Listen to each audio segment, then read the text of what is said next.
It's 4:10. I'd like to call the May 1st meeting to order. Madam Clerk, will you do roll call? Member Nee? Here. Nee present.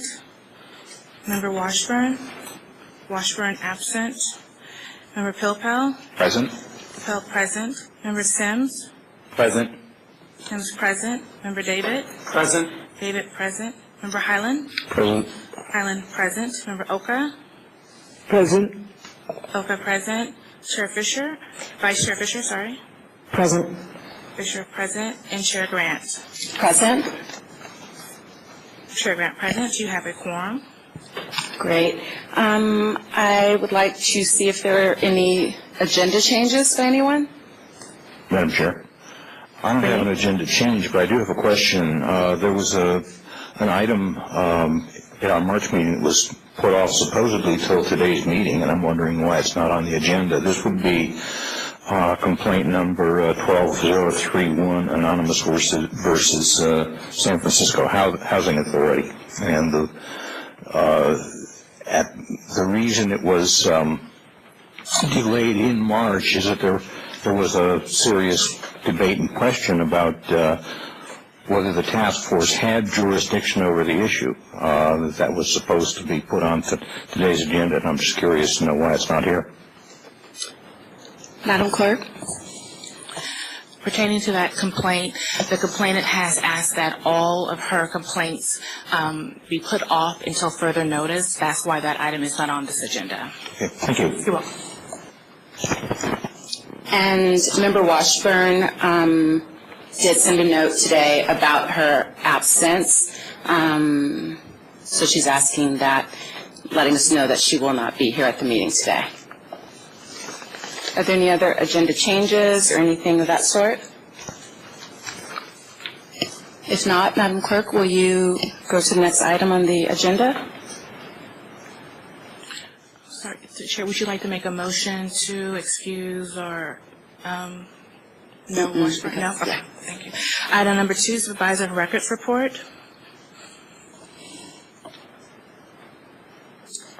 Madam Chair, members of the task force, I'm Paula Jessen from the City Attorney's Office. I'm here to make the annual report under the provision of the Sunshine Ordinance that creates an administrative appeal procedure for persons who have made a public records request to a city department and believe the department has not produced a record when in fact the record should have been produced. The Sunshine Ordinance also requires an annual report to the task force on a 12-month period, what happened with the petitions to the supervisor record and the outcome. And this 13th annual report covers October 1, 2011 to September 30, 2012. And I believe you have the report before you, and I'm happy to answer any questions.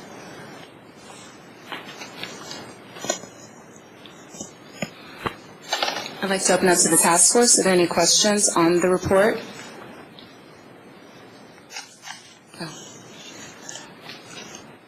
Hi. So the report was structured a little differently than in the past. There's less narrative. It just pretty much refers to the cases. I guess that's fine. You have discretion in how it's structured. Was there, having glanced through all of it, not read it, every single word, was there anything that we should be thinking about? Was there any theme? Was there anything new from complainants or respondents? Did it point out any particular problems? Is there anything we can glean from this? No, I don't see anything. It seems to me aligned with reports over the years. The format is indeed different. I think it has the advantage of it's going to be faster. There's often a delay between September 30th and when I get the report out, and it's the past because it took a lot of time to kind of compile the information as if it were pull the substantive thing into the narrative. And this, it seems to me, provides the heart of the decisions more quickly, and therefore I can get it to everyone out more quickly. So that's the advantage of that. As far as themes or differences, no. It seems to me very much in line with petitions that we've received in the past and reports from the past. I did compare, just pulled out to compare the number of petitions And I noticed the 10th annual report has 17 petitions, the 11th 14, the 12th 9, and this was, how many?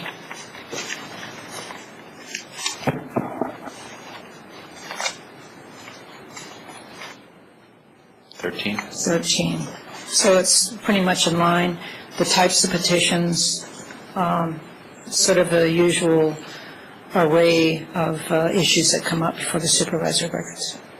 And I just wanted to point out, although it's hard to read in our page 8 of the packet because there's stuff that bleeds through, court actions, no court decisions issued regarding determinations by the supervisor of records for the reporting period.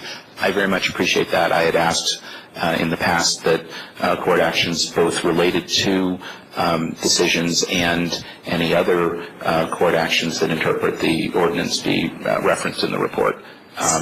Yes. And I understand that there were no decisions relating to the Sunshine Ordinance, interpretation of the Sunshine Ordinance for the reporting period. That's correct. Okay.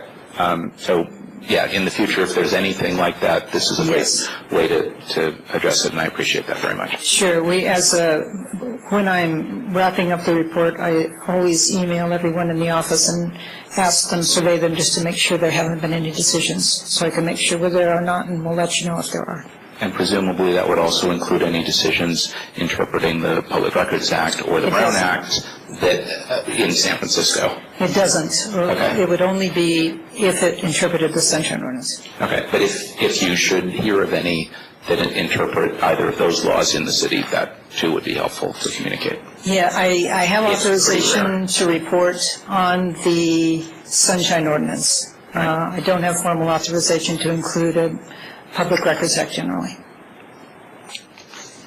We'll try. Thanks. Are there any more questions or comments, Ms. Osforth, about this report? If not, thank you very much. Thank you.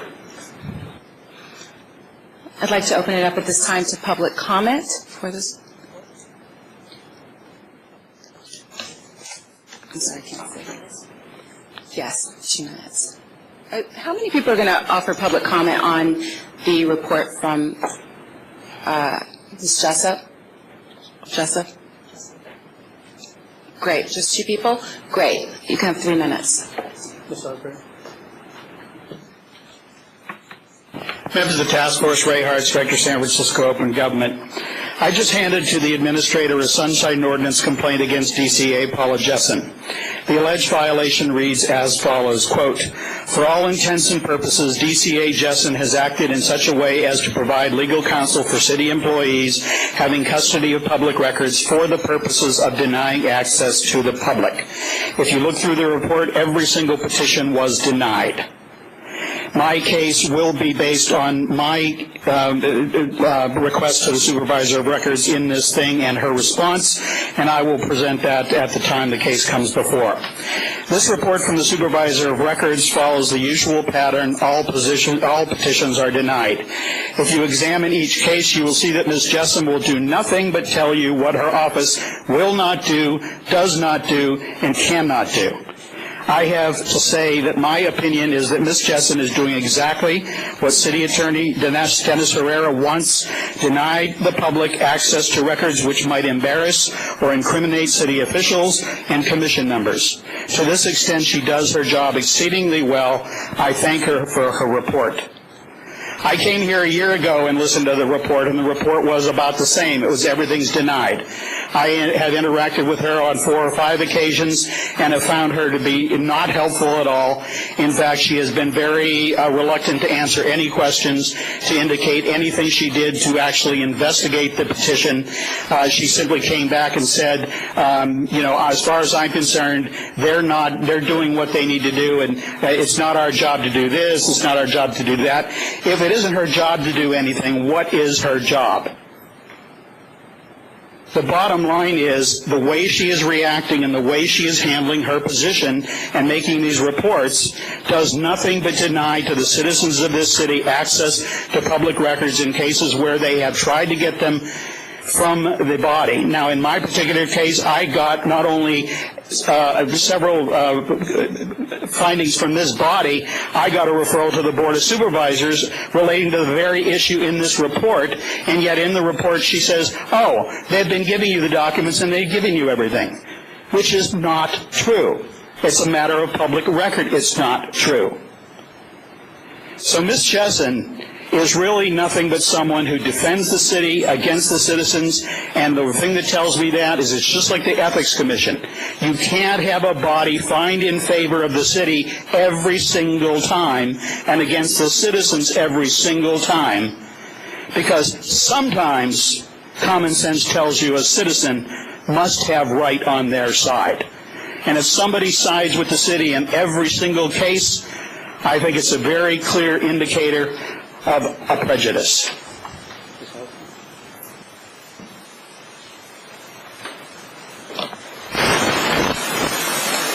Thank you. Is any more public comment?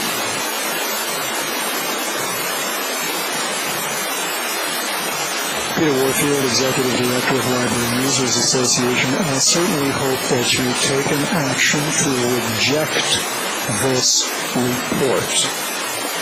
I have spoken about this over the years repeatedly regarding a particular objective of this process, which the Supervisor of Records, the City Attorney's Office, has failed to provide.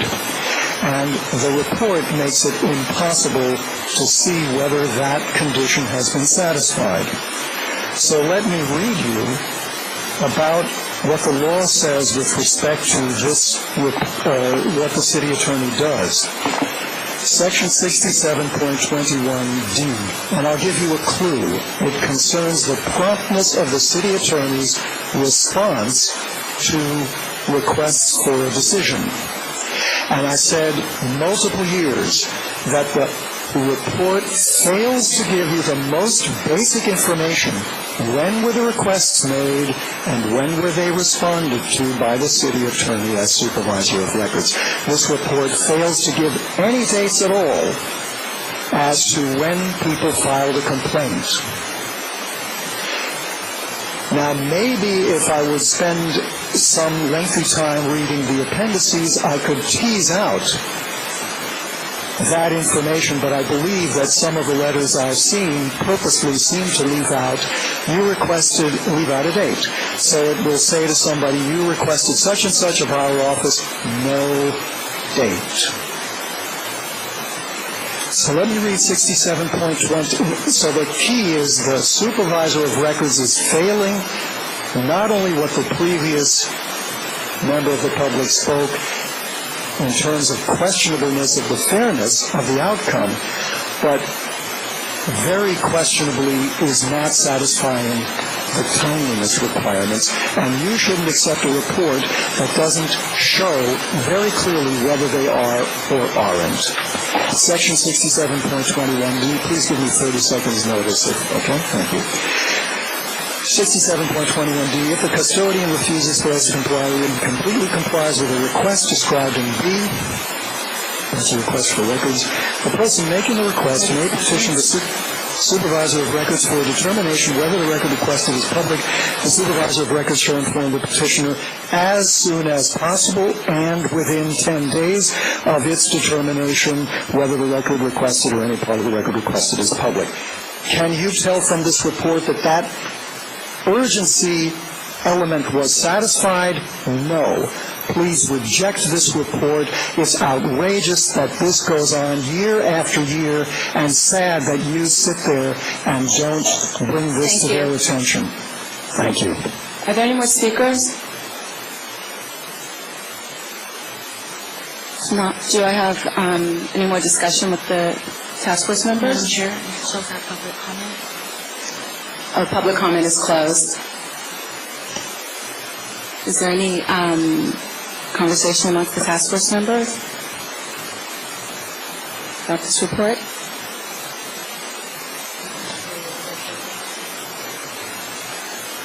You don't need a motion, We just received the report. Sorry, I was asking if we needed a motion because it said parenthetical action. Thank you. So So Ms. Jessen, since you mentioned the report is restructured and will be quicker to prepare in the future, perhaps this year after the close of the period at the end of September, we could hear it sooner, like October, November, rather than waiting till the spring. I understand that we weren't meeting last year around the time, but... Yes, I would expect that. Okay, that would be great. Thank you. Thank you, Ms. Jessen. Madam Clerk, will you go to the next item on the agenda? Item number 3, public comment.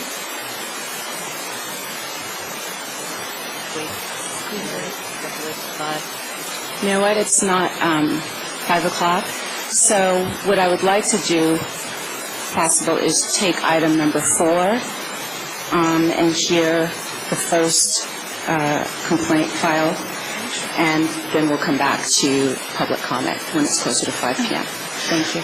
Item number 4, file number 12058, complaint filed by Dominic Manacci against Recreation and Park for allegedly failing to provide records requested pertaining to birthing contracts between the city and county in San Francisco and slip holders. I believe the jurisdiction is being accepted by both parties. Okay.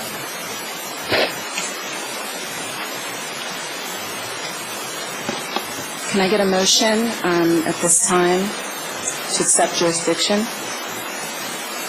I need a motion. So moved. Do I have a second? Thank you.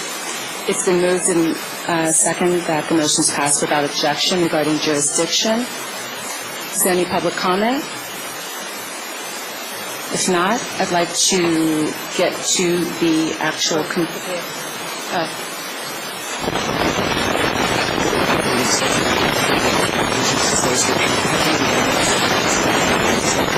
To escape this body, you have to take public comment before or during your consideration, not after you have voted to take jurisdiction.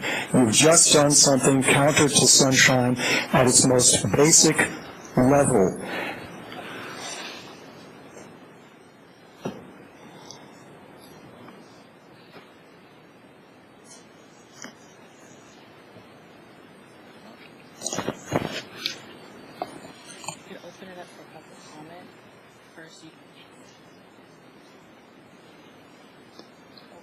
Great, I apologize.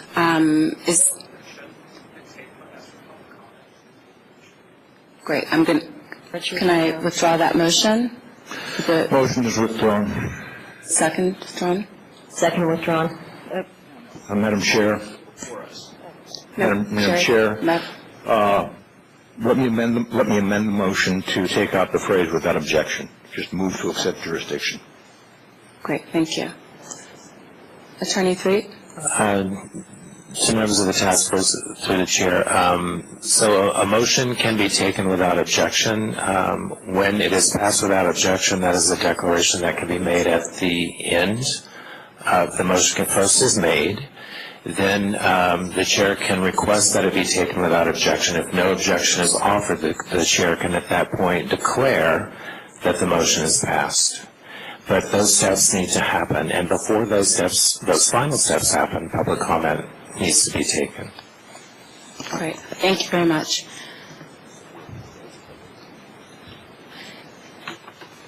Is there any more public comment at this time? Because we have a motion for jurisdiction. To the chair, to the deputy city attorney, through the chair, you've already passed the motion. You have to rescind what you passed before you ask for public comment on something you've already passed. It makes no sense to say, well, we already passed something, now let's take public comment on it. I believe Member Nee addressed that in his amendment to his motion, and he took out the pass without objection part, if I'm correct? Is that correct? Correct. Thank you. So was there a second to the new motion? Second. I didn't hear one until now. There was. I had seconded. Okay. Yeah. So we've closed public comment on that, and now we go to the new motion and open it up. Take the vote for that. So now we're taking public comment on this motion? What motion? Well, I have no idea what the heck The motion that's on regarding jurisdiction, yeah. Once, what am I supposed to do, wait 4 times? No. We have a new motion about jurisdiction that has not been, it is without objection. Member Nee, it is, so we have closed that, and we are now ready to take a vote on that. So we will take public comment on the new amendment, which is what we have said. Is that correct? Attorney 3. Scott. So if the chair wishes to have a motion considered without objection, the motion will be stated. Once the motion is stated and seconded, public comment will be taken. The chair can then ask if it may be considered passed without objection. If no one objects, then the chair may at that point declare it passed. Great, thank you. So that's where we are. So it's public comment. This public comment is related to how this particular item has been handled, and is certainly well within the jurisdiction. Be honest with you, you've been in session. This body's been constituted for what, 7, 8 months now? And very frankly, I think it is beyond the point that is acceptable where you cannot run your meetings in accordance with proper procedure. I should not have to fight, and I should not be getting comments from the gallery saying to sit down when it comes to a matter of procedure and doing things which are inappropriate. If you can't do it right, you can't do it.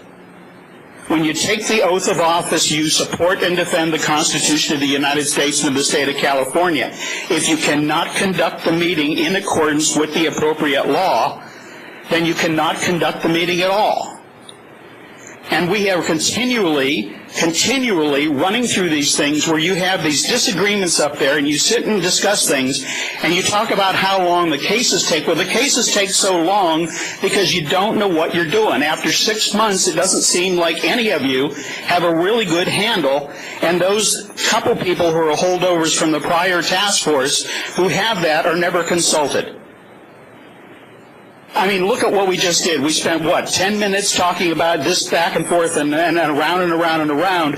And so if you want to blame these long meetings on the public, I think you're trying to shift the blame from where it belongs, which is you learning to run your own meetings in a proper manner. And again, if you can't do the job right, you can't do it. Because if you're not doing it right, you're doing it unlawfully. I don't like having to come and say these things, and I don't think any member of the public should have to tell you how to do your job. You're supposed to be setting the example for every board and commission in this city, and if you can't run your own meetings properly, how can you provide that example? Any more public comment?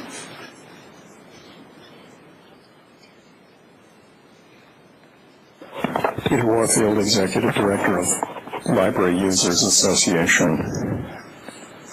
Key to democracy and key to open government and to the laws that cover that for us, California as well as local government, is public ability to view and to participate. These are not trivial complaints or observations. The ability of the public and your willingness to give the public its right to participate is core to this whole process. And to pass over public comment repeatedly as though the public doesn't exist is very wrong, and it certainly has happened before. With respect to your deputy city attorney's advice, it sounded to me as though he was trying to get you off the hook and make it seem as though you hadn't passed the previous motion before taking public comment. But my recollection is that you called the next item, and in practical terms, that means this item is over. So you did take an action without having public comment prior to or during your consideration. That's having public comment should be something that is automatic with everything that you do and every agenda item. And it's crucial as an indicator, as far as I'm concerned, of an attitude of this body, of not giving the public its due. The public has rights, and this body should be the best body in observing those rights, in respecting those rights, and in the case of the Sunshine Ordinance, advocating for those rights and making sure that they are carried out. So, I don't object to finding jurisdiction, but I do object to a process that ignores the public which is palpably present. Thank you. Is there any more public comment? If not, public comment is closed.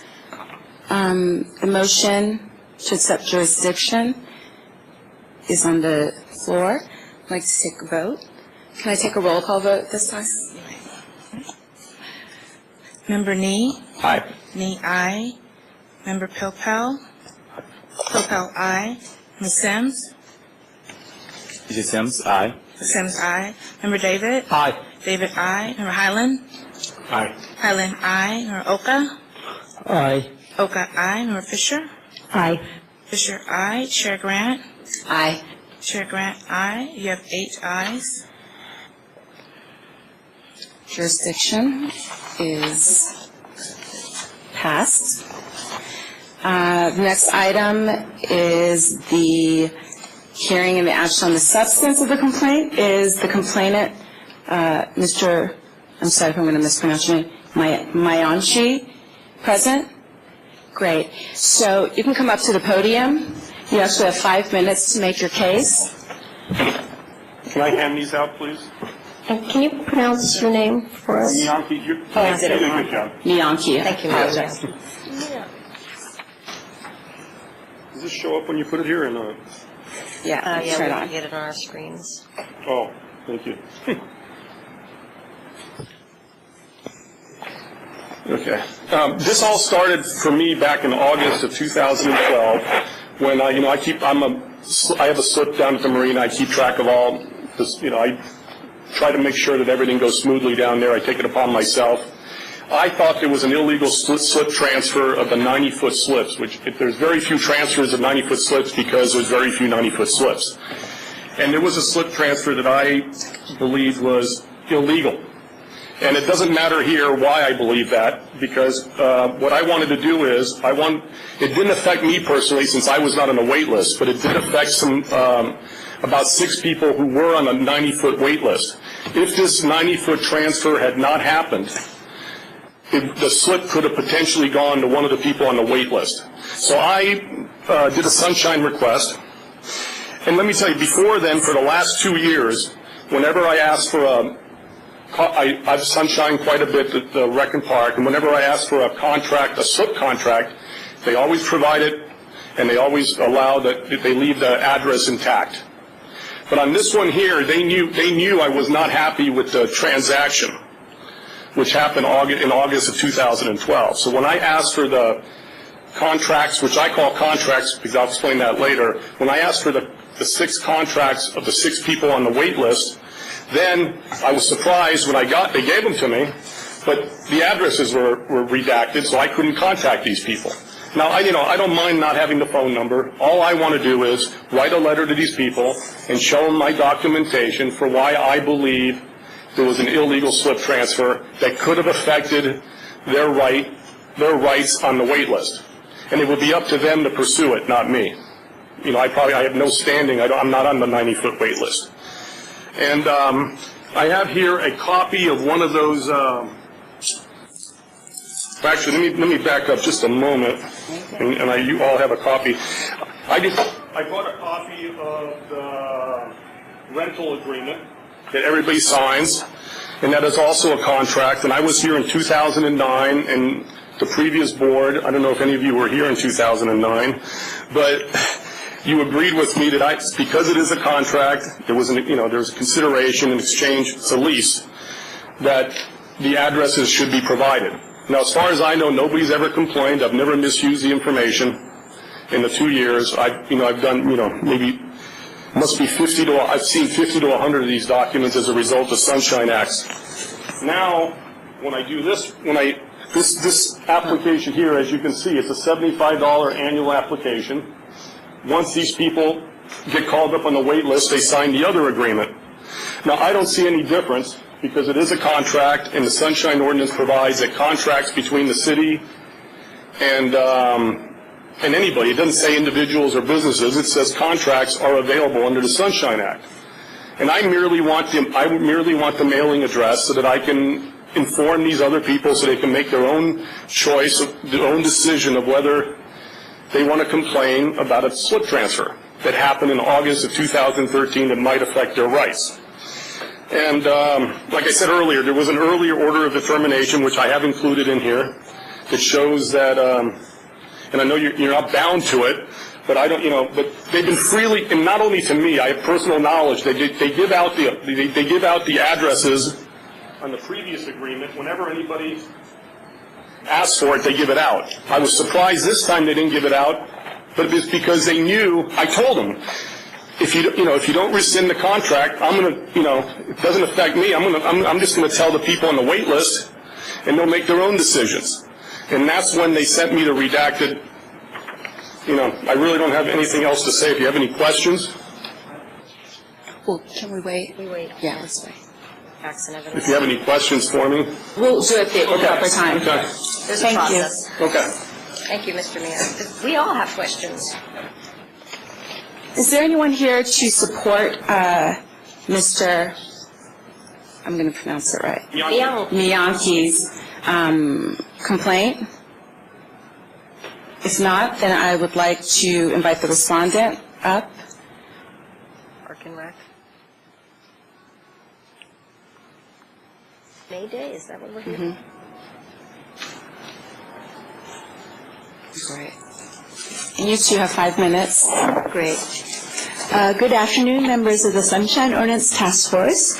My name is Olive Gong, and I am custodian of records for the Recreation and Parks Department. Regarding this case, it is the department's policy to redact personal information. In the past, we have been asked by this committee to release unredacted documents because they were contracts. We have been advised not to release these waitlist applications as unredacted documents because they are not contracts. The definition of a contract is an agreement between two or more parties creating obligations that are enforceable or otherwise recognizable at law.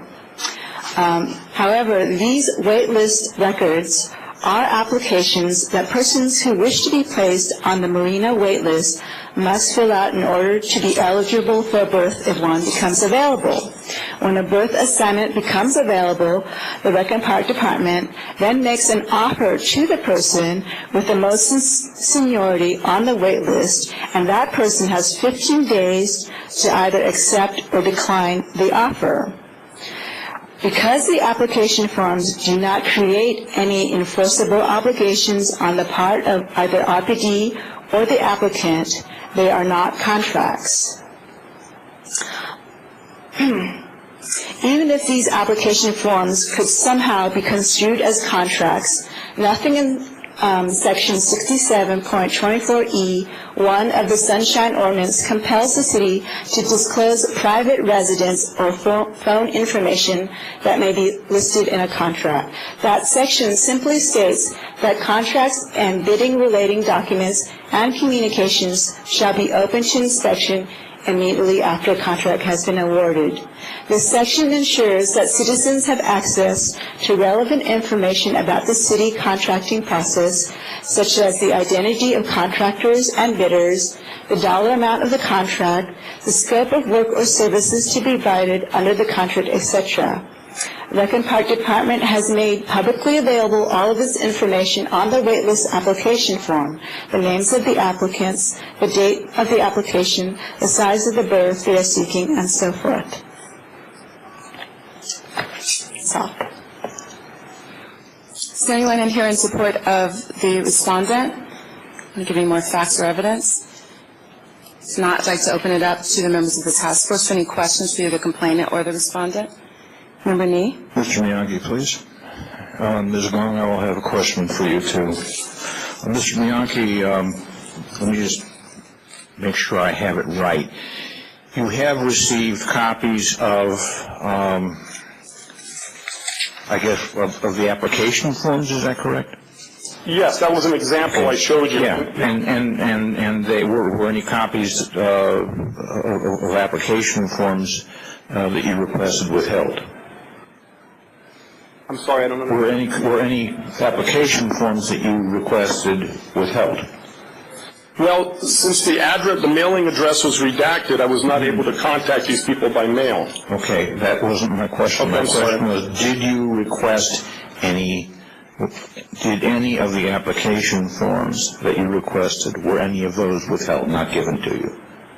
No, I believe that all the applications for people on this 90-foot wait list were given to me. Okay, now, did you receive written justification of the redaction of any personal contact information?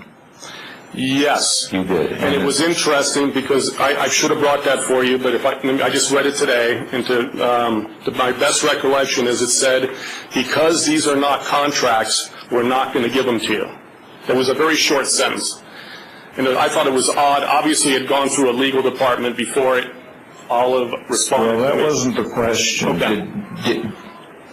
Did you receive any kind of written justification that cited any statutory laws, statutory provisions authorizing the redaction? I hope Olive has it.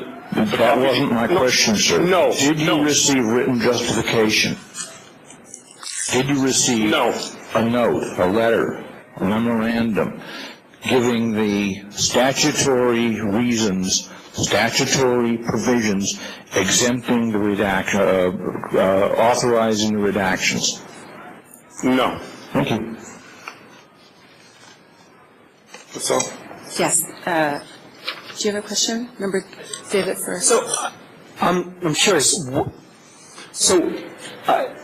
I want to get to, what do you think happened? Do you think that there was a private transaction that jumped over people on the wait list? Correct. So someone Mr. Smith owned had the lease to a slip. He sold it to Mr. Young, and therefore the 5 people who were on the wait list were then skipped over. See, what happened in August, the new marina rules, there was a whole new set of marina rules that happened in April. And as of April, you were no longer allowed to sell your slip with the boat.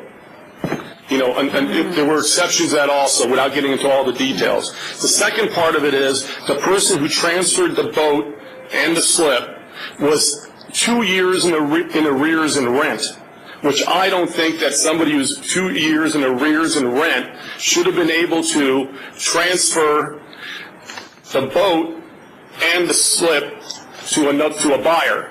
Now, what happens down there, and that's why they got rid of the policy, and rightfully so, is it's so hard to get a slip there that people transfer slips to other people. They'll sell a boat that's worth $10,000. They'll get $20,000 for it because you get the slip and you don't have to go through the wait list. And finally they did something about that.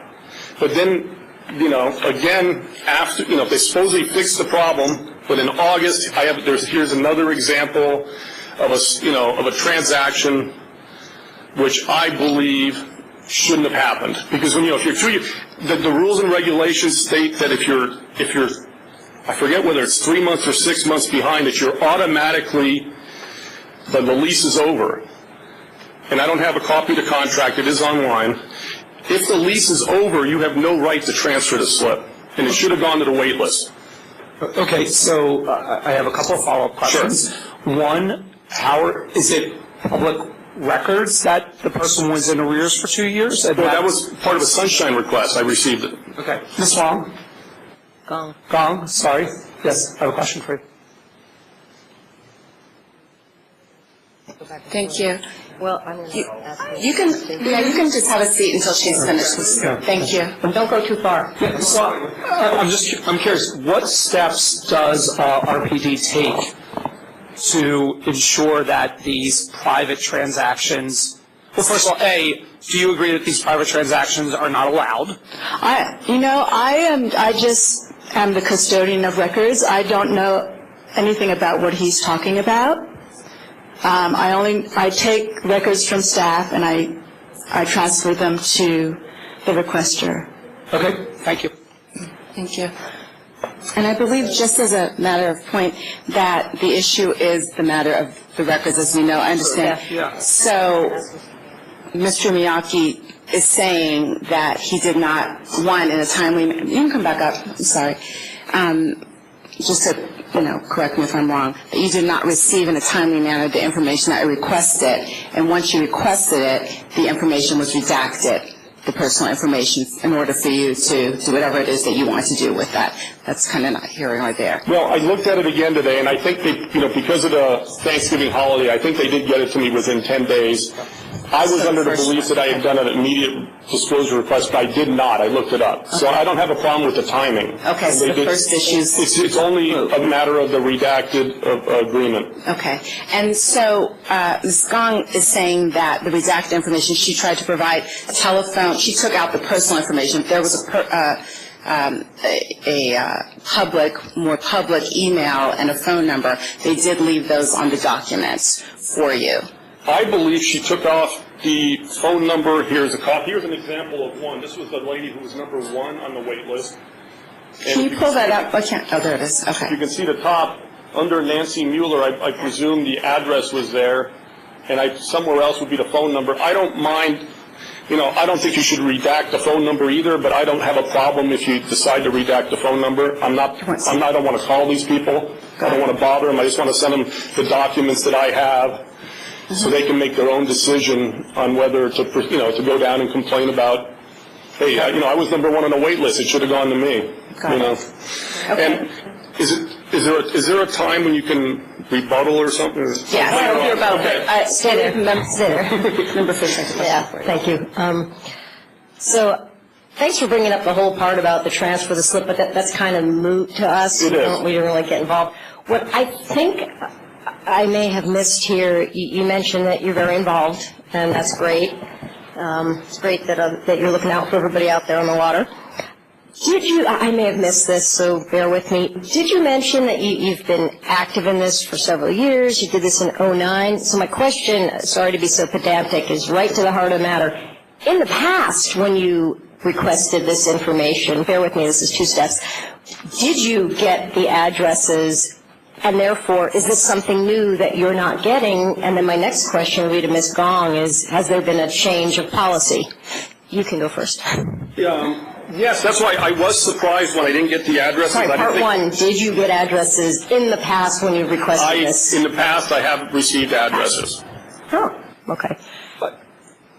Is there a new policy to not give addresses that you know of? No. And then we'll ask Ms. Gong. Ms. Gong, is there a new policy or something? Can you come up to the podium, please? I'm a huge privacy person. However, if this has been given out before and this is the law, It is the department's policy not to give out personal information. We, in the past, Mr. Mainchi had asked us for the contracts of the leaseholders, and we did not want to release these because they were personal information. And so we came up to your committee, and your committee asked us to release them because they were contracts. So we released them because they were contracts. But it is our policy not to release personal information. And this case is different because these are not contracts, these are waitlist applications. Member Nee? Ms. Gong, did you explain the redactions in any kind of a written note to? Yes, within the 10-day period that he had requested, he had made his request, within 7 days, actually, I sent him an email on December 3rd explaining that we did redact these. Did you say why? Did you Yes. Did you state the statutory provision that authorizes or mandates those redactions? Yes, Can you yes, show us that on the projector? Sure.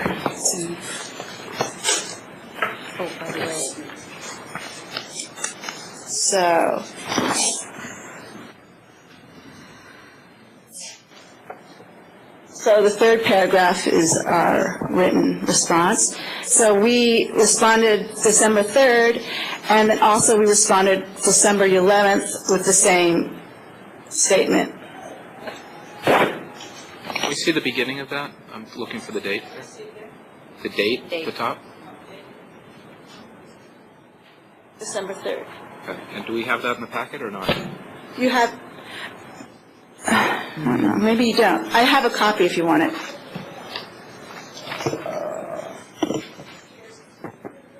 Good weekend. And then we again responded on December 11th with the same note. Well, Madam Chair. Ms. Gong, did your office ask any of the people listed on the applications whether they wanted their personal contact information redacted or protected in any way?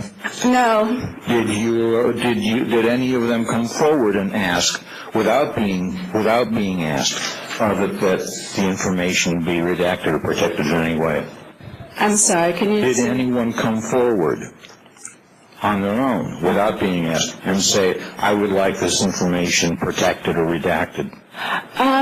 I'm not sure that they are aware of this whole situation. Did anyone expressly ask that the information? No. Thank you. Yeah. Ms. Gong, one other question for you. Sure. In the past, when you have released information, it was on completed contracts, whereas in this case, it's application. Is that a distinction you're making?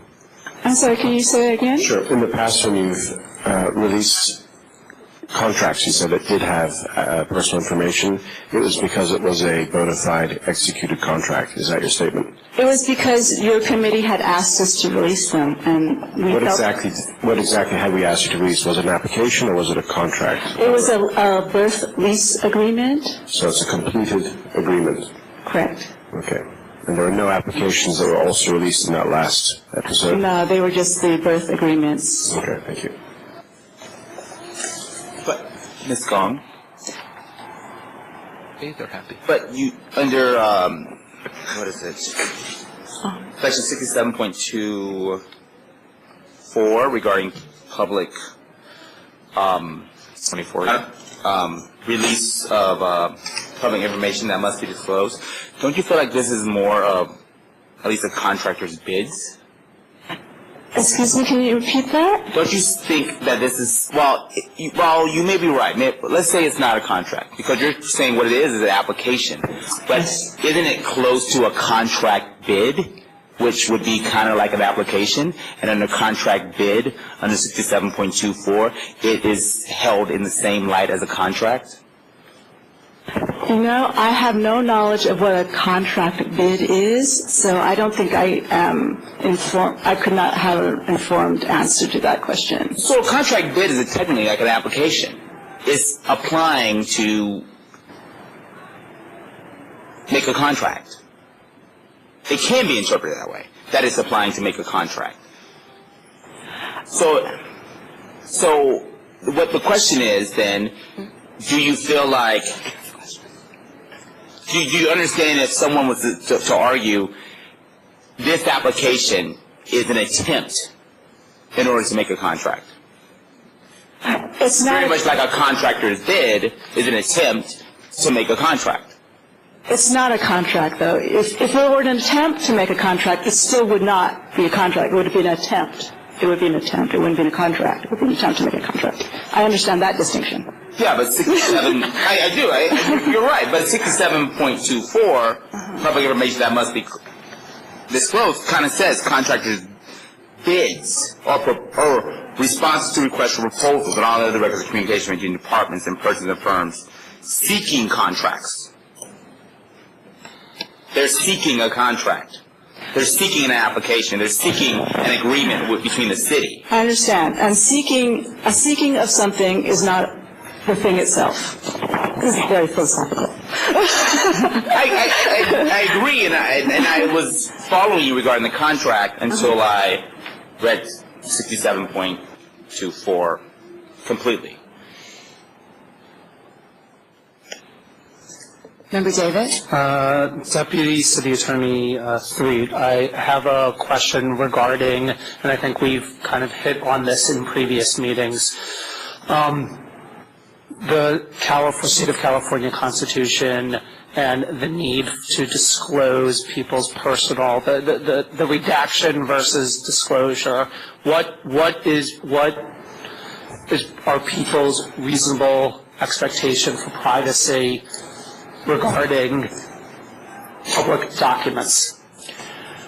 Remember, David, my answer is going to be as probably as unsatisfying today as it has been in the past, because the question of whether an expectation of privacy is reasonable is, there's no firm answer one way or the other. So what you have to do is look at the situation that the person is in when they have that expectation of privacy. The department has outlined a good number of cases that touch on employees' right to privacy. It's not an exact fit to this situation, because in those cases you have public employees or even private employees who've been contracted to work on something who may not be seeking anything from the public, and the disclosure of their names may reveal very little about the working of public government. So an expectation of privacy in that situation could indeed be very reasonable and should be protected. It's a more difficult question in this case, and I think that there may be a distinction. I'm not sure it's a determinative distinction, but the question of a contract is different than the question of an application to be on a wait list. So for a contract for a publicly owned berth, the public may have a strong interest in knowing who holds those contracts and the circumstances under which they were awarded and the amount of money that passed between the parties, and in addition, in this particular case, how the owner of that berth dispenses with it. It is a slightly more attenuated situation when you have a list of people who are seeking to gain one of those berths and have not yet entered into the contracts for those berths. There probably is some public interest in knowing who those people on that waiting list are. And in contrast, the expectation of privacy of those individuals is probably a little higher than someone who actually holds the actual lease.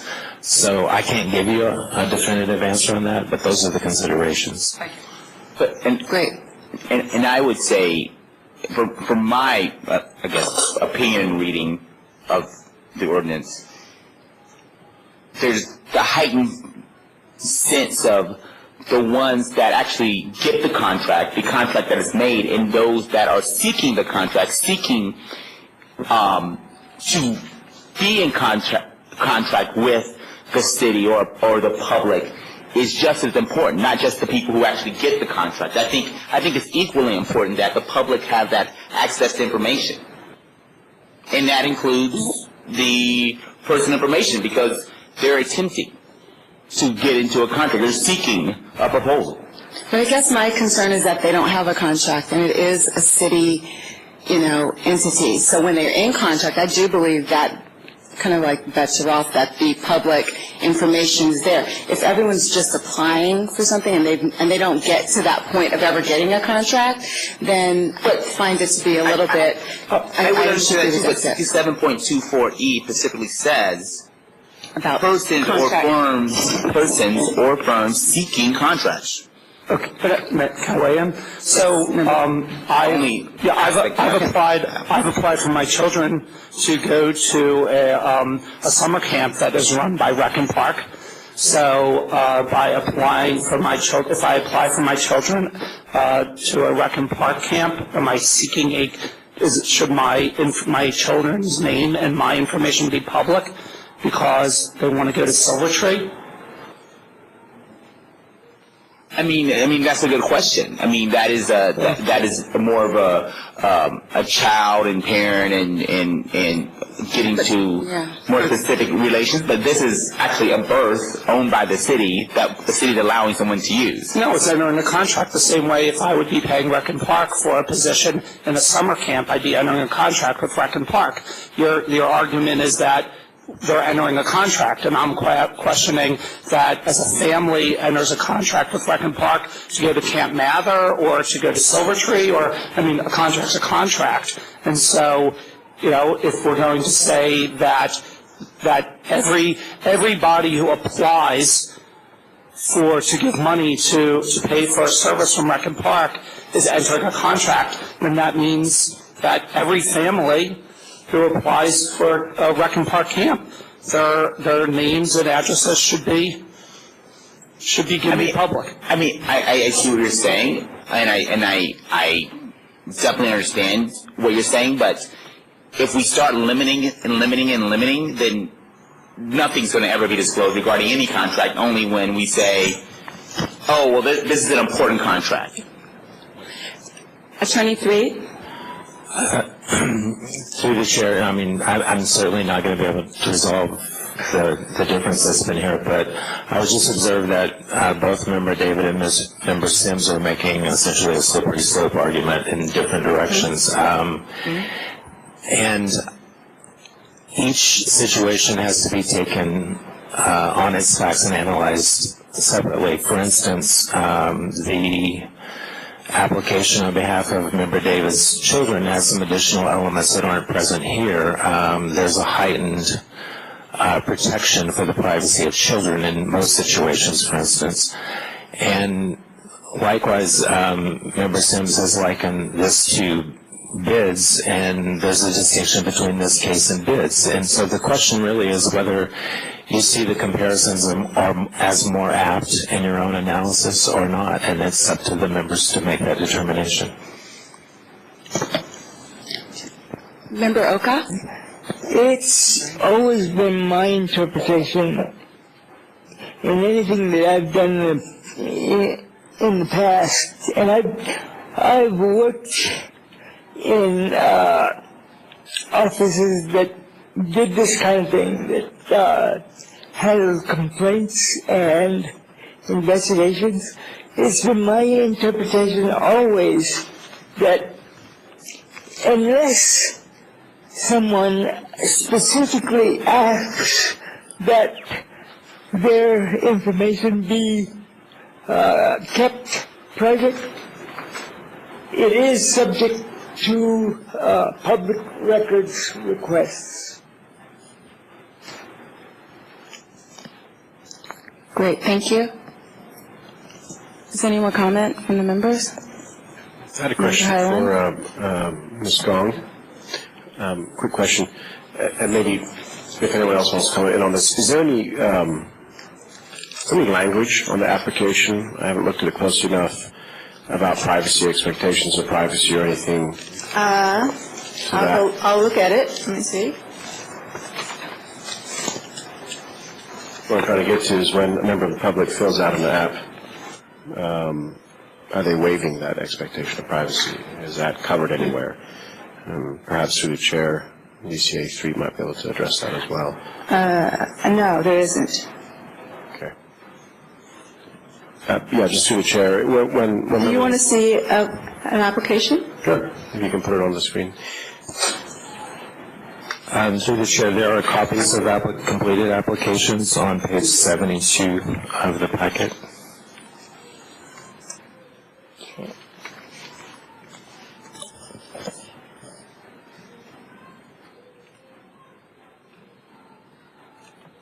Okay.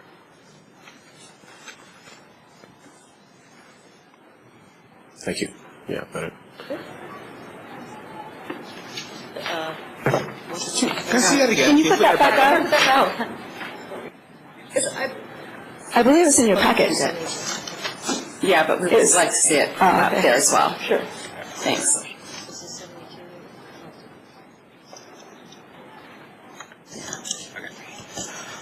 Okay, I have a number of questions. There was reference made to the marina rules, which were changed some months back. I don't think we have in our packet either the old or the new marina rules. Did either party provide them to us? Ms. Gong? No. Okay, Mr. Mayanki? No. Okay. That would have helped in interpreting how this system works. With respect to a contract versus an application, I'll just provide very briefly my recollection of 67.24E, which speaks to contracts, bids, and proposals, was intended originally in reference to Administrative Code chapters 6 and 21, although it's not specific to that end, that it's those types of contracts, bids, and awards where the city is entering into a contract pursuant to a bid process or an RFP, that there's some fundamental thing. It's perhaps not as clear about a birth agreement or other types of agreements that might be otherwise considered leases, permits, or other types of entitlements, to the extent that they are Member Sims, what's the best expression? Memorialized in an agreement, and which types of agreements constitute contracts for purpose of that section. Anyway, I don't think it was ever intended that applications for summer camp would be covered by that provision, and I think it's difficult to find in this case whether or not it's this sort of agreement is a contract within the meaning of that section. Yeah. Well, no, I think that there are two documents, and let me refer to what Mr. Mayanki provided today that is not in our packet. Ms. Gong, this document labeled rental agreement dated April 3rd, 2009. Are you familiar with this? Is that a birthing agreement? It says rental agreement. So you tell me what you consider this. It's a little hard for me to see it from where I am. Okay. Can someone share it? What page number? This is not in our packet. This was provided today, a couple of minutes ago, at the meeting by Mr. Mayanki. Yeah, that's a birth agreement. Okay.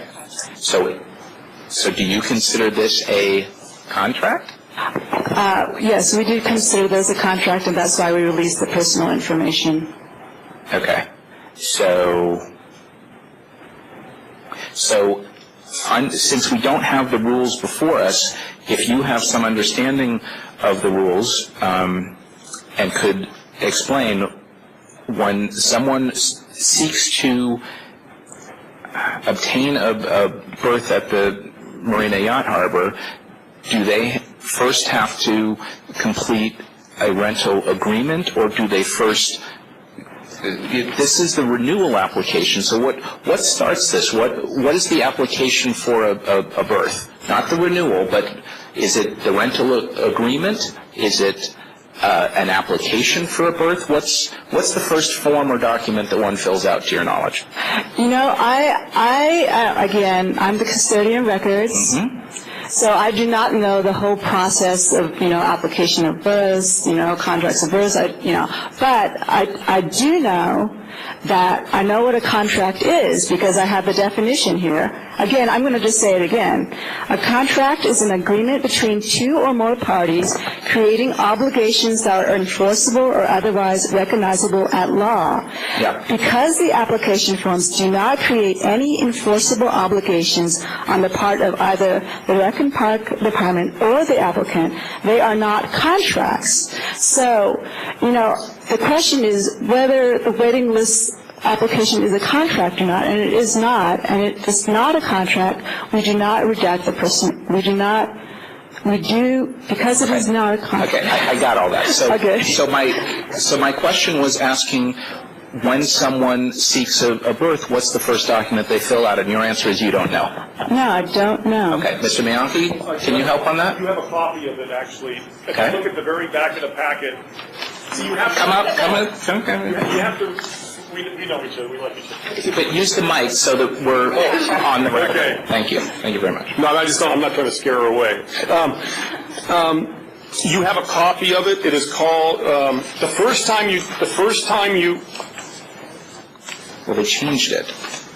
No, they didn't change it. That's the first time you fill out that form, and then every year you have to renew it. So the document is called the waitlist application. Yes. That is the initial, very first document you put on to get Yes, there's a waitlist application, and then you renew every year, and it's $75 a year to remain on the waitlist. So it's 70? Okay, I was getting to the cost issue, actually. All right, so thanks. I'll have one more question. Okay, so Ms. Dong, if this first document is the waitlist application, signature of applicant, $75, I'm not real clear on what the $75 is paying for, but never mind. Then to stay on the list, you're sent the waitlist renewal application, and so long as you sign and provide another $75, then you remain on the waitlist for that applicable berth size. Does that sound right? If that's what it says, that's what it says. I haven't memorized it. Okay. So one of these renewal applications is signed by somebody for someone else. Does that keep them on the waiting list? I'm referring to a Nancy Mueller application, and it's signed by a Luca Dorigati for Nancy S. Mueller. Can someone else sign and submit $75 and keep a third-party person on the waiting list? No, I do not. I do not know the process of this waiting list. I'm sorry. So, and further on the cost, it says, please make checks payable to San Francisco Marina. Is San Francisco Marina the city and county of San Francisco? Is it a private entity? Is somebody operating the marina at Rec Park under contract? What is San Francisco Marina? Can you explain that to me? Well, it's under the city, under the Rec and Park. So, okay, are you familiar with this waitlist renewal application? The one I just showed you? Yep. Do you see on the bottom where it says, please make checks payable to San Francisco Marina? What did you say? On the bottom there, it says, please make checks payable to San Francisco Marina? Yes, I see that. Okay. So the funds that come from this process, are those city funds? Is the marina being run directly by Rec Park, or is it being contracted? Is it a private organization, kind of like in the... No, it's run by the Rec and Park Department. Okay. So for whatever reason, it doesn't say make checks payable to Recreation and Park Department or City and County of San Francisco. It says San Francisco Marina, whatever that entity is. Okay. That's what it says. Okay. Okay. So getting back to an earlier point, it was pointed out that in 2009 this body discussed this matter, and you said that those agreements that you considered contracts were released in an unredacted form, but you're stating at this time that no waitlist applications or waitlist renewal applications were disclosed in an unredacted form pursuant to that 2009 order from this body? We are saying that we are not redacting these waitlist applications because these are not contracts. So you are redacting. Right. So, okay. So then let me go to Mr. Bianchi. So I'm trying to wrap up here. So on the 2009 order, and I believe Mr. Nee was chairing the task force at that time, and none of the rest of us were then here.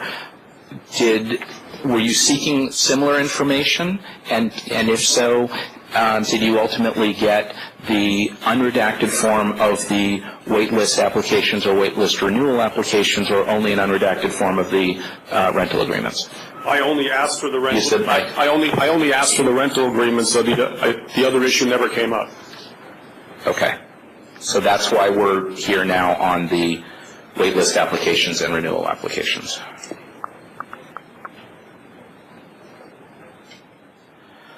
Okay, I'm good for the moment. Thanks. Ms. Gong, you said you're the custodian of records? You're the custodian of records? Yes. Are you carrying all those records with you now? You know, this is funny because when I tried to get into City Hall today, they asked me to go through the loading dock because I was carrying all these things. And then they took an x-ray of all my stuff. And then I asked if I could have that x-ray because everybody always asks me, what am I carrying? But I could just show them this x-ray of all my stuff. I'm sorry, what was your question? That was good. That was a good answer. Are you sure there's not a baby in there or something? Right, so that's Thank my you. concern. I'd like to see my coat. Like to call for rebuttals from the respondent. First, what's her name? Ms. Gong, do you want to say any last conclusions, rebuttal, anything to what's been said before you try to make a ruling? You have 3 minutes. Just again that we just consider these waiting list applications not to be contracts, and that's why we are redacting the personal information. That's all. Great, thank you. Is there anyone in support of Ms. Gong? Any rebuttal, concluding items? If not, will the complainant come up? You also have 3 minutes to rebut and offer a conclusion. Thank you. Now, under Rec Park's own definition of what a contract is, and from law school from 30 years ago, which is a long time, I think she left out, there's 4 items. I think it's two or more people, there's got to be an obligation, it's got to be enforceable, but there has to be consideration also. Consideration is one of the big ones. Now, this one here, it doesn't matter if you go buy a car and it says application, if you walk and you give them money, they give you a car and you walk out of there, that's a contract. It doesn't matter that it says application on the top. Now, Mr. David, your situation about the kids' camp, now there probably isn't a $75 fee to apply, and if you don't get in, here, this is a different situation. It is definitely 2 or more people, you can see that, Rec Park and whoever applies. There's an obligation. Rec Park is contracted to give you the next available slip if you're number 1 on the list. And it is enforceable. If they go to number 2 and you find out, you can go back and say, hey, wait a minute, I'm going to take this to court. I was the one on the wait list. I paid $75 to be on this wait list. So, Mr. Sims, thank you for bringing up the other issue. I like that. I mean, I think that's the point. But I don't think we even need to go there. This is a contract. It doesn't matter that it says application on top. If you apply to go to a summer camp, there's probably not a, it probably doesn't go year over year asking you for more money every year. It probably isn't a $75 non-refundable fee to apply. I think that is a different situation. And so under their own definition, I can't see the different, just because it says application on top doesn't mean you can hide something it's not disclosable under the Public Records Act or Sunshine Act. Otherwise we can just put application of everything, and nobody would ever have to see anything. So, let's be clear on this. In my opinion, and I'd like you to really consider what their own definition they're relying on, this is a contract. It's enforceable. If you had a slip, if you were number 1 on the slip and you found out they gave it to number 2, you would march down there and say, hey, listen, here's my receipt. I paid $75. That's my slip. You give it to me. There's an enforceable agreement there. And if you don't pay your $75, believe me, you're off the list. I mean, it's not just like applying to summer camp and we take the first 20 people on the application if there's room. Somebody drops out, we add another person. I mean, that's a very different situation. This is and you mentioned that you didn't think it applied to this. Well, it doesn't really, the law doesn't say that it only applies to government contracts. It's pretty clear what it says. It says it applies to contracts. Thank you. Okay. And, I wanted to apologize. She did have, as we saw, some, I told you I only remembered the first sentence, not the second sentence. the reason I probably didn't remember that is because I thought those were just generic, statutes, but that was my mistake.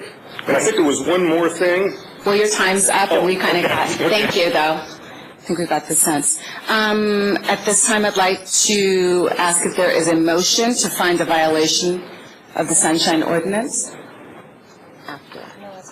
Member Nee? Yes, I move to find violation of Section 67.26 for illegal redactions on copies of disclosable public records. Do I have a second? I second. It's been moved and seconded. Okay. Madam Chair? Yes. If I might. A number of things I think are in play here. Number one, I would differentiate between an application and a contract and a bid. A bid is where you're offering to pay a certain amount for something, but there's an element of competition there.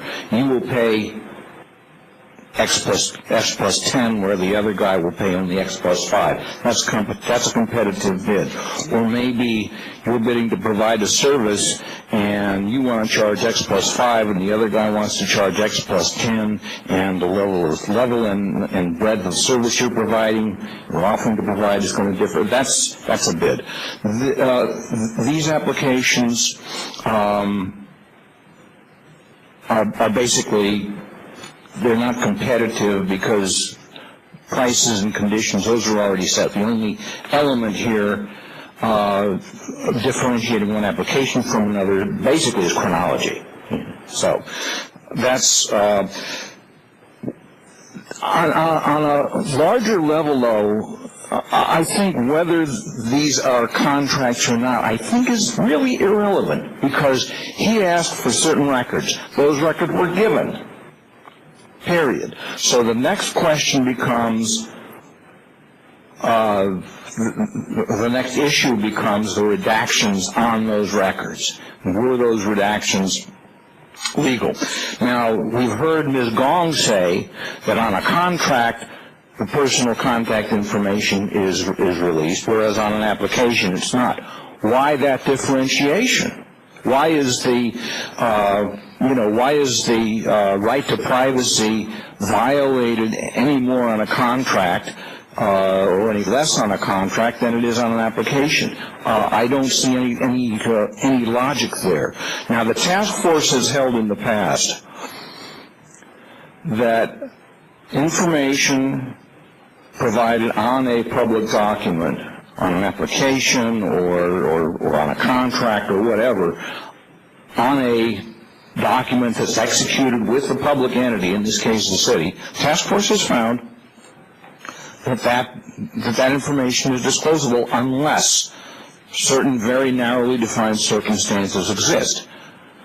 And those very narrowly defined circumstances in this case have not been shown to exist. Therefore, I believe the redactions are inappropriate. With respect to 67.24I, that mixes the balance test of set forth in California Public Records Act, Section 6255, but I don't think that's relevant here, because in 6255, the question is whether the public benefit outweighs the public harm, or vice versa, in releasing information.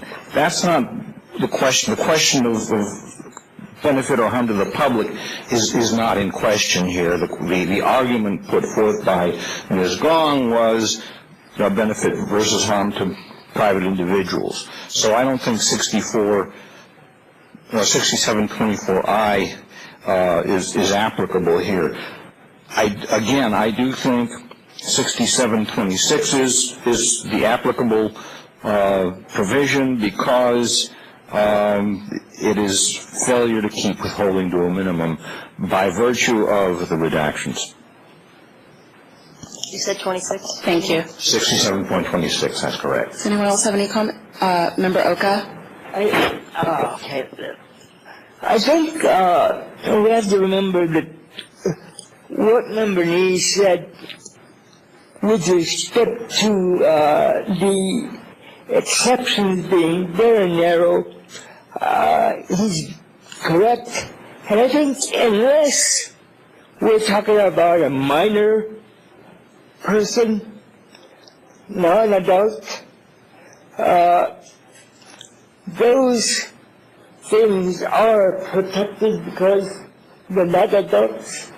But unless an individual expressly requests that his or her information be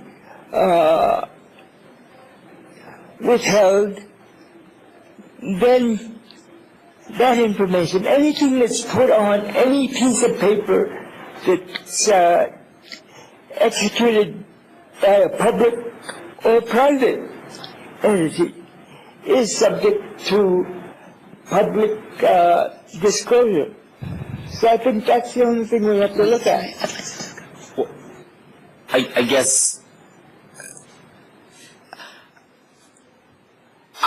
I would add just that, in my view, 67.24 has been violated as well, because it's in conjunction with, they did not, well, first thing, they did not keep redactions to a minimum and withholding to a minimum. And 67.24 outlines a set of circumstances where enhanced rights of public access to information and records is outlined. And in that, yes, it does talk about contracts, but it reads contracts, comma, or contractor bids, comma, responses to requests for proposal and all other records or communications between the department, which here would be Rec and Park, and persons or firms seeking contracts. In my view, if you're putting in an application, you're seeking an application for a berth, you're seeking a contract with the city and with the Rec and with that department. So it's saying it should be open to inspection immediately after a contract has been awarded. Not just the contract itself, but those who were seeking contracts. So in my view, 67.24 has been violated because this section makes it an enhanced right to public access above and beyond just the normal correspondences between the public and a department. But when the public and department is attempting or seeking to get into a contract. Member Nee? Motion? Yeah. I would ask Member Sims, are you moving to, are you proposing a friendly amendment to the motion? Yes. Okay. I'm opposing a friendly amendment, but I am fine with us going with your motion and then finding that they violated keeping withholding to a minimum. So I would think, but also that 67.24 okay, are you outlines are you amending? Well, are you amending? Are you proposing to amend the motion? I'm proposing to amend. 67.24E. Yes, E. Okay. I would respectfully suggest separating the two. Okay.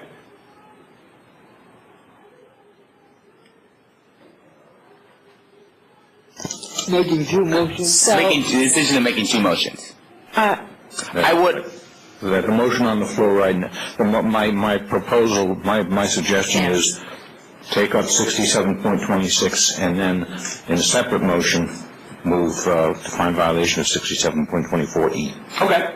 Perfect. So we will now take public comment on 67.26.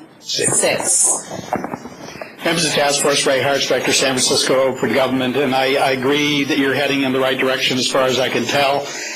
When I put in an application and I have to give somebody something in return for something else, like a $70, $5 non-refundable fee, in order to get them to put me on a berth list for a year, that's a contract. If they didn't put me on the list, I could sue them. If they gave it to somebody else because I wasn't on the list, I could sue them. So obviously it's an enforceable contract. So for them to come in here and say it's not, enforceable, it's not a contract, is kind of, I think you've all kind of got that. And another thing that I've learned over the years dealing with Sunshine is the fact that I never give somebody an explanation as to why I want documents. The law specifically says I don't have to. And the reason is exactly this. I'm telling you I want these addresses so I can contact people who I think were treated unlawfully. You think they're going to voluntarily just fork over those addresses and you contact these people and then they're going to have to answer the questions that these people might choose to raise about how this was handled? It gives them an open thing. And the bottom line here is the task force. I would like to ask you to consider the fact that it's always this willy-nilly crap. One agency comes in and says, city attorney says this. Another one comes in and says, city attorney says that. And we never see anything from the city attorney. We simply hear a bunch of claims that the city attorney said this, that, or the other thing. When I fill out a public record, a contract, an agreement, signing up for child care, I accept the fact that it's a public record. And if there's something I do not want people to have, I leave it off unless they tell me I can't leave it off as required under the form. Even your own forms have a thing there, do you request this to be confidential? And where I find this really hypocritical on the part of the city's attorney's office is in 3 complaints I filed against the city attorney's office where it clearly stated I wanted my information kept confidential. The city attorney's office disclosed all the information in its response. They directed it to Mr. Hartz, put in his name, his address, and his email address. So for them to say, okay, well, you can keep certain things out, and you can redact certain things, and other people, so there needs to be a consistent policy, and you are the folks who need to do that. This is a public record, period. Whether it's a contract or not a contract is kind of beside the point. It's a public record. It was something submitted by a citizen to the city to be maintained in the city file as an official record. It's a public record. The assumption is it's disclosable. I think the fact that it's also a contract and mutual consideration was exchanged only solidifies that. Thank you. Is there any more public comment?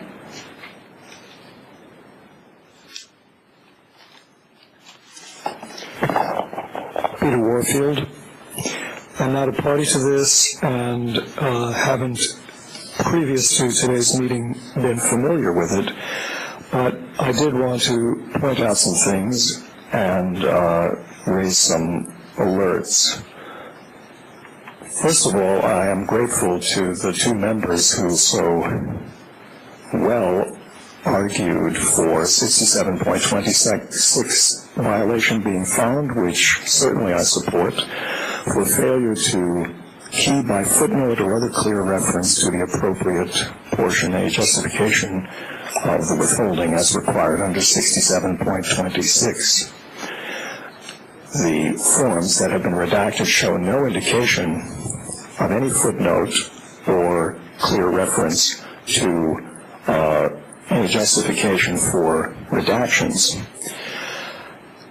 I would also suggest we modify this to include not only 67.24I, or as was previously mentioned, but apparently will be taken up separately, but also 67.21, as your city attorney on the first page of his letter to you has suggested is in question. And that's the basic responsibility. A, every person having custody of any public record or public information as defined herein shall at normal times and during normal and reasonable hours of operation without unreasonable delay and without requiring an appointment permit the public record and so on and so forth to be inspected and examined and shall furnish 1 copy thereof and so on and so forth. So I support this motion and appreciate the 2 members who've spoken so vividly about it. I wanted to make some comments in general with respect to a number of passing comments which may still be on the minds of some of the members. You talk about going to camp As a previous member of the public pointed out, you can very well, if you don't want to give your address on such an application, give a P.O. box or some other contact information. And if we go down that road and get paranoid about who might want to do harm to which possible categories of folks, maybe you should hide the room number in which this meeting is taking place, because if somebody wanted to assassinate somebody, they would know full well where certain people are located at a certain time. Maybe we should make a secret of the mayor's office. Maybe we should make a secret of where the president lives. That is a road that leads to secrecy of everything. We live in a civil society, and hopefully, if there are inappropriate activities going on, those will be handled appropriately and not have to have everything be a secret. It is a contract. Expectations and money were changed hands and were in place. Thank you. Are there any more public comments on this issue? If not, I'd like to take a vote.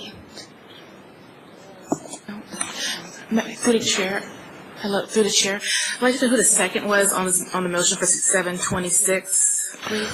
Member Highland. It was Member Highland. Thank you. There's two motions. We're going to have another motion. No, just one right now. Which is what we're going to take a vote. So I just wanted to clarify, I was prepared to make a broader statement about what should be subject to redaction, and I'm not sure if I'm yet prepared to go that far. I think on the facts that are before us, whether this is a contract, a use permit, or a lease of some sort, or an application, therefore, I'm convinced that the public interest in disclosure is absolutely there, and that there was no opportunity for balancing, that there was no reasonable expectation of privacy, and that the redaction was inappropriate. So I'm just going to find narrowly on those grounds, but I am thinking more broadly about how this applies to other types of applications for wait lists or for other city licenses, permits, leases, or other types of things, because I think this does have some broader implications. Thanks. Madam Clerk, can you take a roll call vote, please? Yes. Member Nee? Aye. Nee, aye. Member Pilpel? Aye. Pilpel, aye. Member Sims? Aye. Sims, aye. Member David? No. David, no. Member Highland? Aye. Highland, aye. Member Oka? Aye. Oka, aye. Member Fisher? Aye. Fisher, aye. Chair Grant? Aye. Chair Grant, aye. You have 7 ayes and 1 no. So this motion passed. I'm going to, do I do this time? We have a, so we have a second motion? I was making a motion that finding violation of 67.24E. Do I have a second? Second.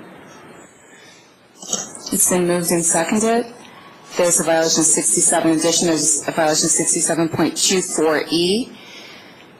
I'd like to open it up to the members. If everyone understands what we're voting on? Great. A question. Through the chair, the violation 6724E, but the basis of that violation? What is the basis of your violation? Which you stated earlier. For the redaction of the information, the contact information. So are you suggesting that in this motion that you would deem this a contract, and so in your view it falls within 67.24E, the contract? I would deem this a proposal or those seeking a contract within the scope of 24E. Great, thank you. Member Nee? Yeah. I'm having trouble finding a violation of 67.24E. The records in this matter were not withheld. They were merely, even though I can't pronounce it, merely redacted. You know, the documents were provided. Redacted, yes, but we've already handled that with the finding of 67.26. So, again, I don't see a violation of 67.24E or any other part of 67.24. And I'm inclined to agree at this point. That's why I didn't want to draw the broader thing. So, but it's arguable. I get that. I'm just not with the motion.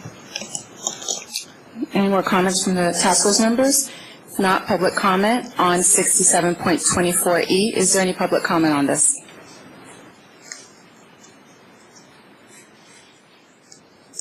Peter Warfield, I would certainly support that. I do think where there's a written contract with written provisions and written enforceable expectations of performance and a payment, that's clearly a contract. People are not paying $75. I'm looking at the waitlist application on page 76, which is the basic core document. I hereby request that my application for a berth at the San Francisco Marina Small Craft Harbor be accepted. I understand that a non-refundable $75 application will keep my name on the wait list for 1 year, and that I must renew no later than July 31 of each year to retain my placement on the wait list. I understand and agree that an incomplete waitlist application form will be returned to me, and also that I must submit in writing any changes in my contact information. I think that's a contract. I also think it's an ordinary document under 67.21 for you to consider adding to this or a later motion. There were a couple of things.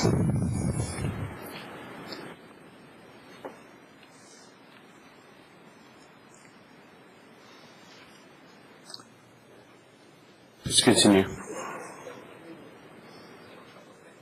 You can continue. I was waiting for the chair and the person next to her to appear to be paying attention to what public is saying.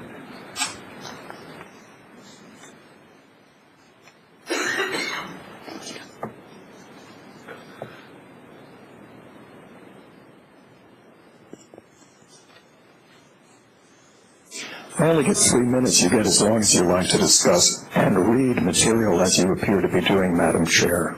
I'm listening to you, so your 3 minutes are continuing, so I would continue to speak if you It looked like you were reading something and your eyes were down. There are two red flags that I've heard being discussed here. Custodian of records. One of the members said, "Are you the custodian of records?" As far as I'm concerned, there's been a construct created by the city attorney for the departments that allows them to name one person in the whole department as the so-called custodian of records, which is a tremendous barrier to information provision. As it says in 67.21, where it defines the custodian of records in section A, every person having custody of any public record or public information as defined herein shall, and so on and so forth. And that's hereinafter referred to as custodian of a Great. Your time is up, sir. Are there any more public speaking? Public speakers? Thank you. Thank you. I'm sorry, it's your case. Oh, I know, but I just want to make a public comment about... But you can't because it's on your case. You can make a general public comment when we get to that after this. Okay. I wasn't going to talk about the case. We'll do that in general public comment. Thank you. Is there any more public comment? If not, I'd like to take a vote on the motion that is on the floor right now, 67.24E. Can you reread it? Okay, closing public comment. Close the public comment. Member Nee? No. Nee, no. Member Philpell? No. Philpell, no. Member Sims? Aye. Sims, aye. Member David? No. David, no. Member Highland? No. Highland, no. Member Oka? No. Oka, no. Member Fisher? No. Fisher, no. Chair Grant? No. Chair Grant, no. 1 aye, 7 noes. Great, the motion was denied. So at this time, if there's no other motion, we currently have in favor of the complainant 67.26. I would like to have this go to compliance and amendments. Okay, thank you. It is 10 to 6 right now. I would like to do public comment since we have gone past that, and then after that, take a break before we go to the following cases. Item number Thank you. 3, public comment. Good evening, Task Force members. William J. Clark. I just want to speak for a moment. In the past, I made you aware of the fact that I had asked the Arts Commission to change its rules regarding the suspension and the revocation of street artists ordinance on the basis that it violated the city charter, since the Board of Supervisors had passed an ordinance which stated that only 3 members of the Street Artists Committee vote was necessary to suspend or revoke a license, and I was requesting them change that for the reasons why your rules were changed for your bylaws. And I have received a notice from the Art Commission from Mr. Lazar that he informed me that in an email from the city attorney ruled that even though the charter states that every matter of a committee requires a majority vote of the commission, he advised them that in this case that it was not necessary. And the reasoning was contained in an email which I have requested a copy of and have been refused a copy of that. And I have filed a complaint which you will receive.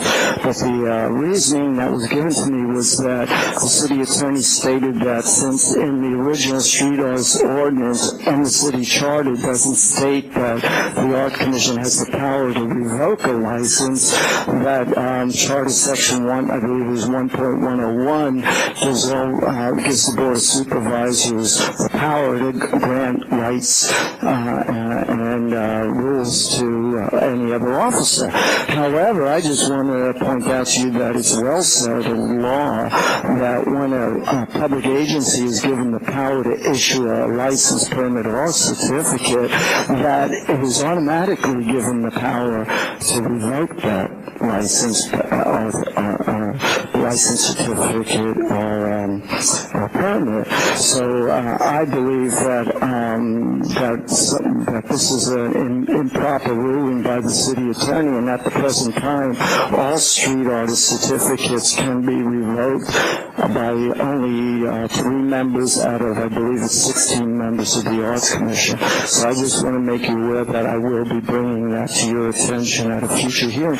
And I would just like to know that in the past I have one item that was sent to the EOTC committee for further action. I noticed that committee hasn't met in the last several months, and I was just wondering if you have any idea when that committee will meet to hear that item.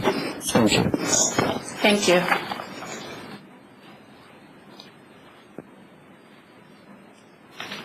Hello, Task Force members. My name is Mike Adario.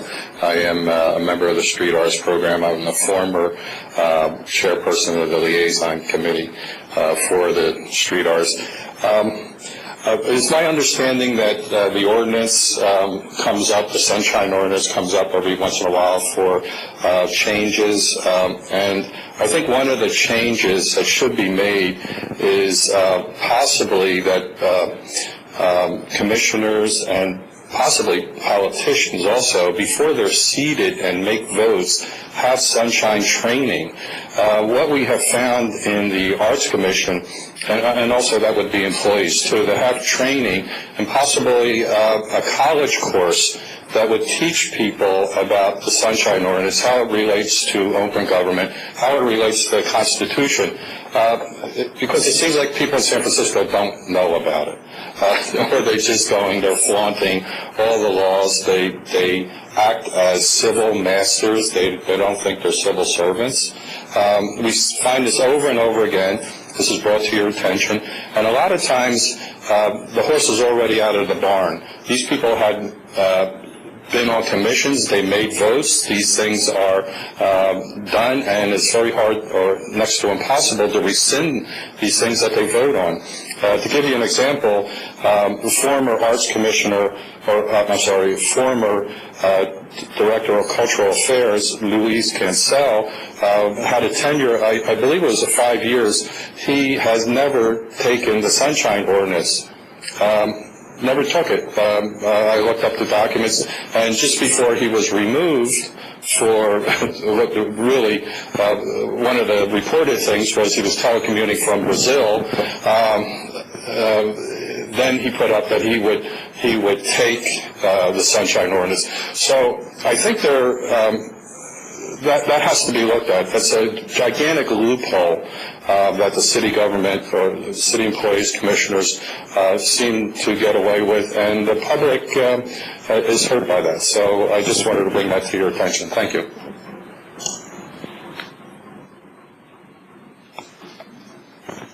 That was the task force, Ray Hart's director, San Francisco Open Government. The honeymoon period's over. You've been in place now for 6 or 7 months, and I think that the inability to run these meetings in a proper fashion has to be brought to the fore and made very clear. This is not a game. We're not children. We're not playing Mr. Polite and don't say anything ineffective. 3 members of this task force were holdovers and have only remained out of their generosity and willingness to serve the public. And the fact that it has now been 6 months since most of you were replaced, and the Board of Supervisors has made absolutely no effort to replace these folks and let them go on to other opportunities is unacceptable. You have also 2 vacant seats. Now, if, like Susan Monet, the 2 remaining holdover members finally say, you know, I've had enough, because I don't see anything happen, you're going to end up with 7 members, and we're going to be in exactly the same position we were when you all replaced the prior board, which is there were only 7 members on the board, on the task force. It took you 6 out of 7 votes for a complainant to win, which is a super majority if I've ever heard it. Now, I know the chair has written to the Board of Supervisors. The Board of Supervisors, as far as I know, has not responded in any way, let alone taken necessary action. So I will be I filed 1 complaint against Angela Calvillo today regarding the Board of Supervisors minutes. I will be filing another one against her and all the members of the Rules Committee for their failure to act properly, place people in the positions, and the fact that they have made absolutely no effort. None of these positions have been announced as far as I know. Not even announced. And there's a specific law that says they have to be announced within a certain time frame of the vacancy. So they're just ignoring this law, and they're ignoring the citizens. And if you can't take some sort of solid action, like a unanimous vote, sending something to the Board of Supervisors telling them that it was bad enough that last year you couldn't meet for 4 or 5, 6 months because they handled the appointments improperly. Now we're in another position where the number of members of the board is dwindling. And if we get back into this position, it's unacceptable. I know that's not an easy thing to do, but part of your responsibility is to ensure that this body is constituted legally and completely. You cannot simply sit by without taking any action and allow your board to become diminished to the point where the hearings become inequitable. Thank you. Is there any more public comment? Not on your case. Well, if you have 2 vacancies, I'd love to serve. I don't know how you apply. Is there a fee? But every year you have to pay that fee. Yeah. A previous person talked about the custodian of records, and I've run into this just as a citizen, and I may not agree with the way he treated the commission, and I don't think he should do that. However, I do agree with, if you read the Public Records Act, and I kind of mention this to people, but out of respect for the people that work at the offices, and they have to follow the instructions of the people above them, and I understand that. So out of respect for them, I don't push it. I'm always polite to Olive and to everybody that works at the front line. However, the Public Records Act and maybe even the Sunshine Act, but I'm not sure. I'm sure I don't have it exactly on the tip of my tongue. It says you can go into an office and see a document. If it's readily available, the people aren't busy, that they, here, I'd like to see the documents. All you have to do is reach down and hand it to you. Look at it, you hand it back to them. That doesn't happen because it's true. They appoint a custodian of records, and the first answer you get is, well, you have to go through Miss Gong. And that's really not what the law says. And I know that case isn't in front of you, but I almost feel like going down there to the Marina office on a day when there's nobody there, and the guy in the office is sitting there with his feet up on the kicking back, relaxing. And I just like to ask for the most mundane record, like the morning checklist of when they went around to check the docs, which is sitting on his desk. And if I ask to see that, and he says, no, you have to go through Olive Gong, I mean, that's a violation of the Public Records Act. And I know that's not in front of you today, but don't be surprised if I come back just to bring that issue to you, because I think it is important. I think that if you read the provisions, it says if you're too busy and, or if it's too onerous, they can say, hey, listen, just, we'll get you the documents, but we can't do it right now. But that's not exactly what's going on in the city as far as I see. I mean, everybody makes you go through a procedure. In my case, when I ask for documents, it actually goes through, it obviously goes through a legal department. It goes through the park and rec attorney, because you can tell from the language coming back that it's written by an attorney. So, and that's not the way, I don't think that's the way the Sunshine Act was meant to be. Hey, listen, we're going to run everything Dominic asked us through the attorney, because he seems to win all these things, he seems to, bringing forward all these problems that we don't want to hear about. So I just don't be surprised if I come back just on the issue of, I'd like to see the documents in front of there. That's all I have to say. I just want you to think about it, that's all. Thank you. Thank you. Is there any more public comment?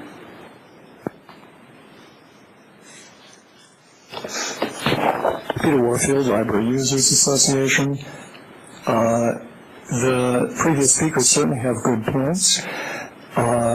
And I will tell you an experience, small experience, but important one that I've had. I went with somebody who is friends with a branch librarian, branch head. We went on a Saturday and asked to see some routine kind of records like the circulation records that the various branches have and which the library compiles. Which she readily showed us. It was a one-page document showing the monthly circulation up to a certain point, the previous month, as well as the cumulative amounts for the year. When she or I asked for a copy, this branch head got real nervous and said she really would rather that we went through, and then she started in on whoever it was in downtown, basically a custodian of records. At the library in general, the trick of having a custodian of records is like an hourglass. No matter what the issue is, no matter who I want to ask, they insist that it comes through the custodian of records, who happens to be the secretary of the Library Commission, not a librarian, not someone with experience in libraries, typically knows nothing about what I've asked for. Then she parrots as best she can to the person that she's been told is in charge, and then gets back something and hands it or sends it. And if I should have a question, she doesn't know. Where did this record come from, or how are these records kept, or anything. And then it has to go back through the little skinny part of her, and she then parrots back the question to the person. Presumably, it's an exhaustion. It's a trick to control information release and to make sure that certain people in particular get a certain treatment and don't get stuff too quick or too fully or whatever it is. But it violates over and over again the whole concept of 67.21a. Every person having custody, hereinafter referred to as a custodian of record, custodian of the public record shall at normal times and so on, so that the previous speaker should be getting that record that's sitting on the desk. I should have gotten a photocopy upon request on a Saturday and not have to wait until the earliest Monday to ask somebody about something which I then have to describe and so on. Maybe I don't know the name of the record. Here it is right in front of us in the branch. I'd like a copy. It's one page. The custodian of records concept as a singular person in a department is a fraud and a scam, and it's counter to the law. There's also the phrase personal information, which is just a word that is, we don't want to release it. All there is information, and you decide whether it's confidential or not. Thank you very much. Is there any more public comment? If not, I'd like to take a 10-minute break and reconvene at 6:15 with the next item on the agenda. Thank you.